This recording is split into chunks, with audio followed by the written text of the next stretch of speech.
யோகிராம் சுரத்குமார், ஜெயகுரு ராயா. யோகியுடன் கொஞ்ச தூரம் பகவானுடன் பயணித்து கொண்டிருக்கிறோம். இன்று நாம் பார்க்க இருப்பது மரண வரம். காலை சுமார் 11 மணி இருக்கும். சுவாமி தபால்காரர் வந்திருக்கிறார், வாயிற்காப்போன் தெரிவிக்க யோகி சன்னதி தெரு வீட்டின் வாசலுக்கு சென்றார். சற்று நேரத்தில் கை நிறைய கடிதங்களுடன் உள்ளே வந்தார்.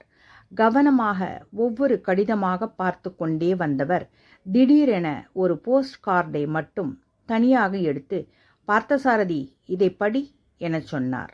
எனது இருக்கையிலிருந்து எழுந்து யோகியிடம் சென்று அந்த போஸ்ட் கார்டை வாங்கி சற்றே உரக்க படித்தேன். சுத்தமான ஆங்கிலத்தில் தெளிவான எழுத்துக்களுடன் அந்த கடிதம் எழுதப்பட்டிருந்தது. சுவாமியின் திருவடிகளுக்கு எனது நமஸ்காரங்கள். எனக்கு இப்போது 85 வயதாகிறது. எனது வாழ்க்கையை நான் நன்கு வாழ்ந்துவிட்டேன். குடும்பத்துக்கு செய்ய வேண்டிய அத்தனை காரியங்களையும் நான் செய்து முடித்துவிட்டேன். தற்சமயம் எனது உடல் பலவித உபாதைகளால் சிரமப்படுகிறது. எங்கே எனது பிள்ளைகளுக்கு நான் பாரமாகி விடுவேனோ என்ற அச்சமும் ஏற்படுகிறது. எனவே சுவாமி, எனக்கு மரணத்தை அருளுங்கள். மரணம் என்னும் ஒரே வரத்தை தாங்கள் எனக்கு தர வேண்டும். தங்களின் அன்பன். யோகி அக்கடிதத்தை நான் படித்தவுடன் சிறிது நேரம் மௌனமாய் இருந்தார். மீண்டும் படி பார்த்தசாரதி. மீண்டும் படித்தேன். மறுபடியும் யோகி படிக்கச் சொன்னார். படித்தேன். இவ்வாறு பல தடவை அக்கடிதத்தை படிக்கச் செய்து பின்பு நீண்ட நேரம் ஆழ்ந்த மௌனத்தில் யோகி அமர்ந்திருந்தார். பின் கணீரென கம்பீரமான குரலில், இந்த பிச்சைக்காரன் அவர் பிரார்த்தனையை ஏற்றுக்கொண்டான், அவருக்கு மரணத்தை அளிக்கிறான். அந்த நண்பரின் முடிவு அமைதியானதாக இருக்கட்டும். யோகியின் முகம் ஜொலித்து கொண்டிருந்தது. நானும் அங்கிருந்த அனைவரும் மெய்சிலிர்த்து அமைதியாக அமர்ந்திருந்தோம்.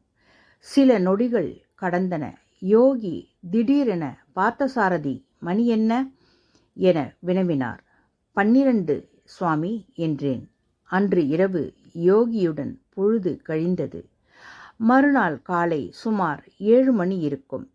வாயிற்காப்போன் தந்தி வந்திருப்பதாக அறிவித்தான். யோகி வெளியே சென்று தந்தியை பெற்றுக்கொண்டு உள்ளே வந்தார். தந்தியை என் கையில் கொடுத்து படிக்கச் சொன்னார். தந்தியின் மூடிய பகுதியை கிழித்து விஷயத்தை படிக்கலானேன். தந்தை மதியம் 12 மணிக்கு காலமானார். முடிவு அமைதியாக இருந்தது. நன்றி சுவாமி. அந்த முதியவரின் மகன்தான் தந்தி கொடுத்திருந்தான். பிரமிப்புடன் யோகியின் முகத்தை நான் பார்க்க, யோகி மர்மமான குறும்பு சிரிப்போடு என்னை பார்த்தார். யோகிராம் சுரத்குமார், ஜெயகுரு ராயா. நாளை பகவானுடன் பயணித்து கொண்டே இருப்போம்.